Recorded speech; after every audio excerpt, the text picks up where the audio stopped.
For the longest time, like most North Americans, I believe in this story. The story that the next purchase, the next upgrade, or the next vacation was the key to my happiness. I was running fast on this treadmill, working to spend and spending to feel better about working. I was exhausted, sometimes miserable, and I was also unfulfilled, and my closest relationships were failing.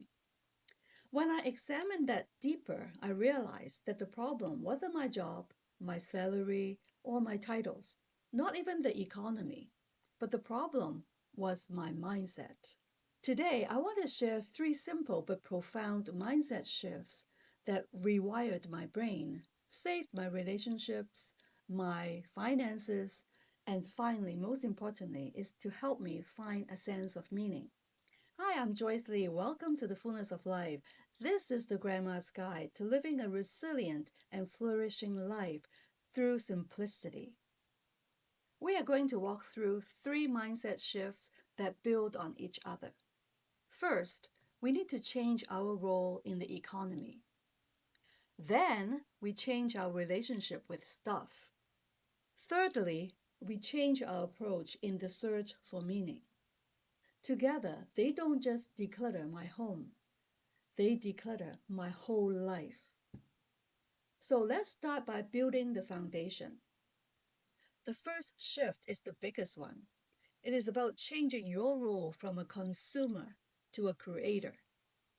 We lived in a capitalist world that profits from our dissatisfaction. It centers around competition and consumption.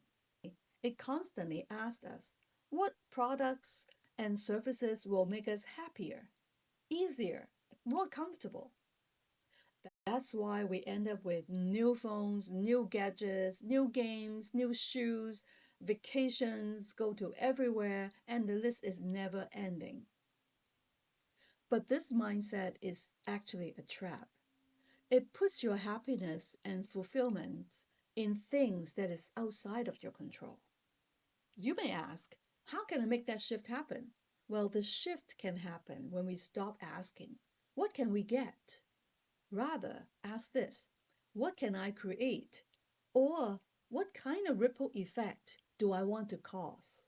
A creator mindset doesn't mean that you want to be a YouTuber or you go and paint a bunch of paintings or create music. It doesn't have to be like that. It is about contributing value. There must be something that you're good at and that make you feel valuable. That can be something very basic and small, such as cooking a meal from scratch instead of ordering from Uber Eats. Write a thoughtful thank you card, then sending a text. Fix what is broken, or mentoring somebody at work, or help a child to do their homework. When you create, you tap into a very deep sense of agency and purpose. You are not just a consumer or a bystander. You are actually an active participant in your own life. The idea of creating goes even deeper. The psychologist Dr. Roller May describes creativity as the process of bringing something new into being. It's an encounter that actually changes our reality. However, because of the busy life mentality that we mostly subscribe to and hustling constantly, that means we often need to clear out our clutter first.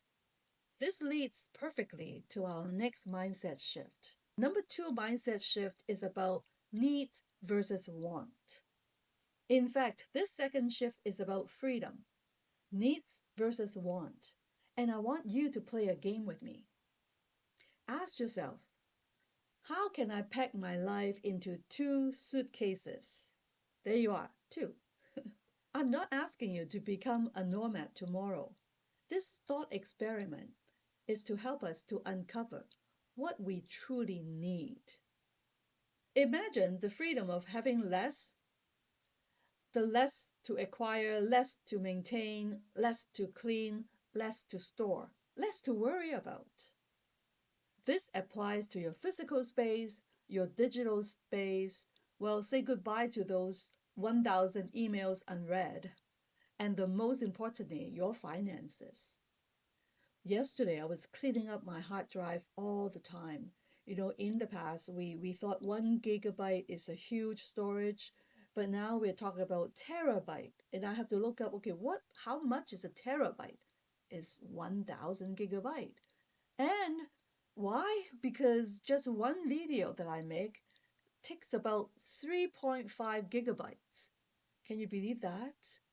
Now it's just overload of everything. If we allow these to mushroom out, your life will be full of clutter, both physical and digitally.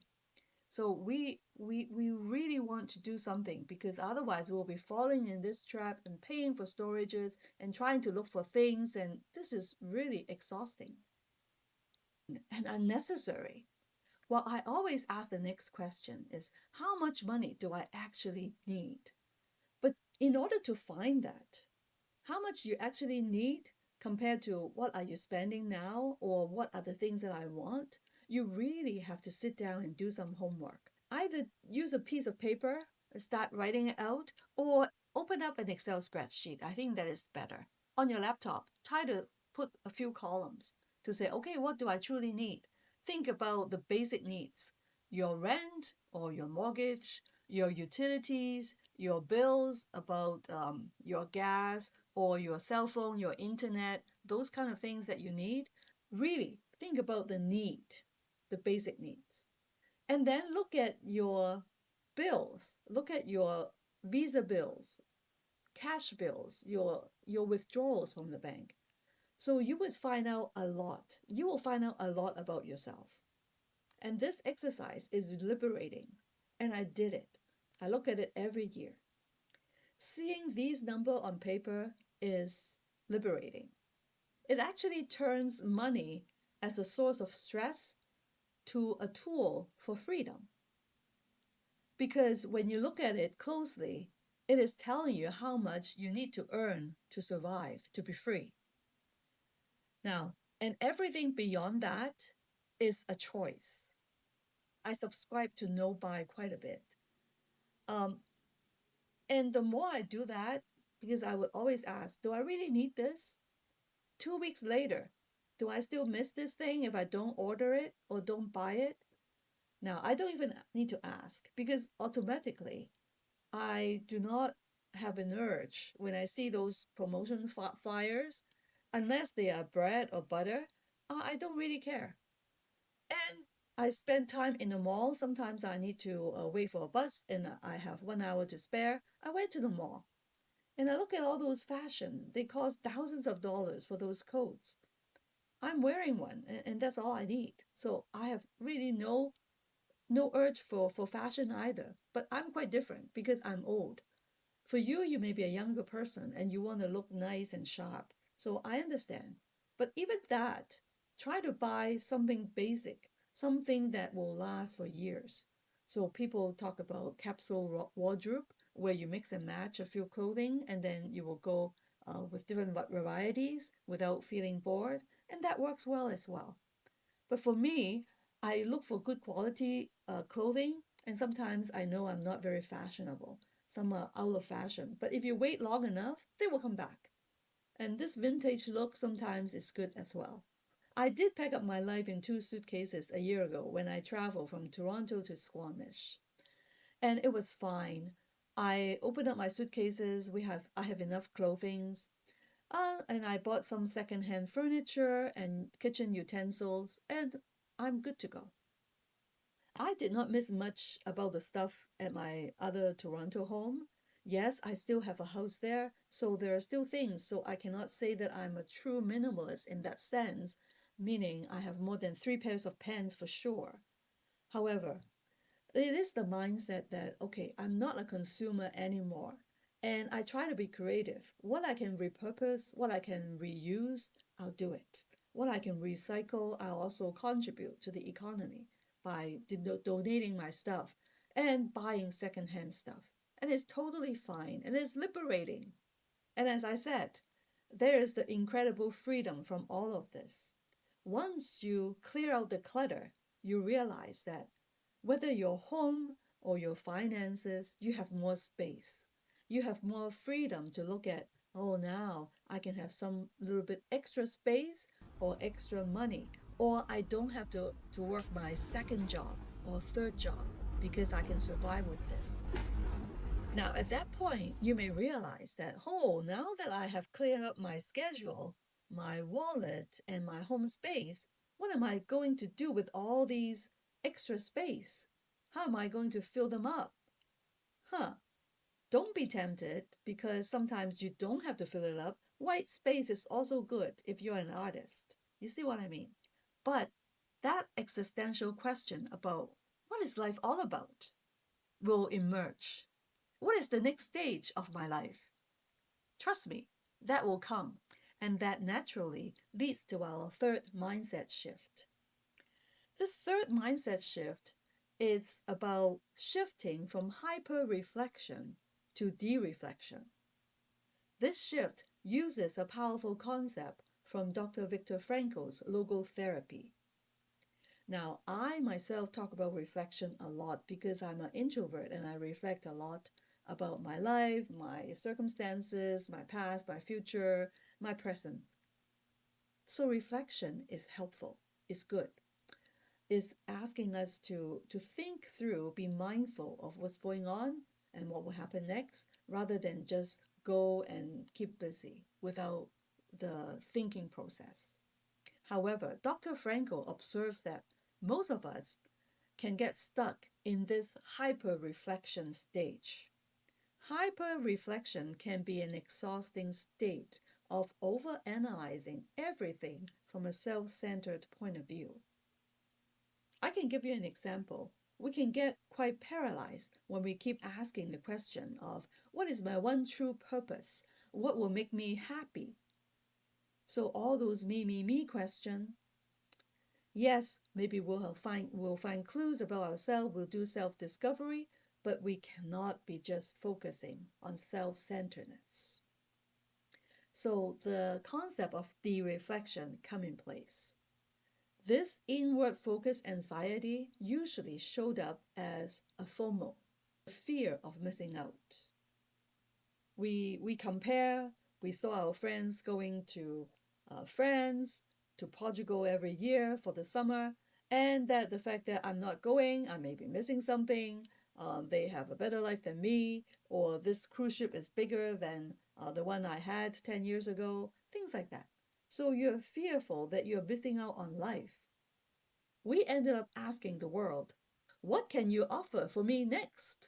It is a question that leads to entitlement, disappointment, disillusion, and inaction because the world doesn't owe you anything. Franco's solution is dereflection. It is the process of shifting your focus away from yourself. Imagine it's like zooming out. When you zoom out, you see a bigger picture of the world and you see yourself being a little tiny dot. The question that can transform the mindset is this. Instead of asking, what do I want from the world? You ask, what does the world need from me? This question requires honest reflection. You need to ask yourself, okay, what life gifts do I have? What am I talented at? What can I offer to society or to my company? Are you a good listener? Are you a natural problem solver? Are you a person who is patient and kind and can sit with elderly people and make them feel comfortable? Now look outward. Think about your family, your closest circle. What do they need? Maybe you have elderly parents, uncle, aunties, or maybe there are children, and maybe they need mentorship in sports. So what do they need? And what does your community needs? Do they need volunteers? Do they need people that are good in gardening to start a community garden? Or what does the broader society need? So when you zoom out and think about what needs the world has, or the people that are in need, where can your offering meet a genuine need? One of my research participants shared with me his retirement life. He spent his time doing voluntary and advocacy work. Now, Larry has his expertise in repairing jewelry. He was a goldsmith for many years. Larry uses his experience and expertise in jewelry repair to help the community. He volunteered at these repair cafes, helping people fix broken necklaces or bracelets or earrings. Since gold mining is very polluting, and he said repairing and reclaiming gold pieces help reduce environmental harm from mining pollution. In addition to his repair work, he also writes for the Repair Cafe organization to promote the value of repair and reuse. He believed in the circular economy. Larry also advocates for the rights to repair. He helped fight for legislative changes that give consumer more choices in repairing products rather than discarding them. He told me about these digital locks that manufacturers put in appliances or consumer electronics. And they put the lock in so that even when people know how to take it apart, they cannot repair certain parts. And there's no obligation for the manufacturer to provide that lock. So he advocates for the legislative change so that these manufacturers can no longer put a digital lock on products or parts, and how meaningful that is. Well, Larry believes in promoting a circular economy where we can use products much longer, repair them when needed, and recycle them so that we can keep them out of landfills as much as possible. These volunteering and advocacy activities give profound sense of meaning and purpose to Larry. Now, let's bring it all home. The consumer to create a shift helps you stop the endless cycle of consumption and makes you an active participant of your life. The want versus need shift declutters your finances, your physical, your digital space, and give you a free mindset so that you can pursue things that are truly important to you. It is generating a sense of freedom. The third shift, the hyper-reflection to dereflection, moves you from a place of taking to a place of giving, which is the ultimate source of meaning. The three mindset shifts work as a filter. You run through your decision through your filter, especially in your financial decisions. For example, I have some extra time and I can think about, oh, should I go to the mall and see what are the latest gadgets so I can bring them home? Or you will say, hey, I have some extra time. What can I do? Can I create a blanket for my grandchild? Or can I sit down and read something so I can write a reflection piece on my blog post? Or you can say I have some extra time and let me go to the farmer's market and see what I can find and I can make some delicious homemade meal at home. You're thinking about, am I a consumer or am I a creator? Or am I thinking about myself all the time, or can I zoom out and think about what the world needs? And then your want versus need, very obvious, is that the more you look at things, the more you look at things that are on sale in particular, do I really need this? And then you will naturally ask, from what I do or what I buy or what I read, does it align with my own life purpose? And if you want to know a little bit more about how to find your purpose, yeah, you can watch that video here. These shifts changed my life, and I'm sure they will help you change yours too. Now it's your turn. Which one of those shifts resonate with you the most? I would love to hear them in the comments. Until next time, think about what you can create next.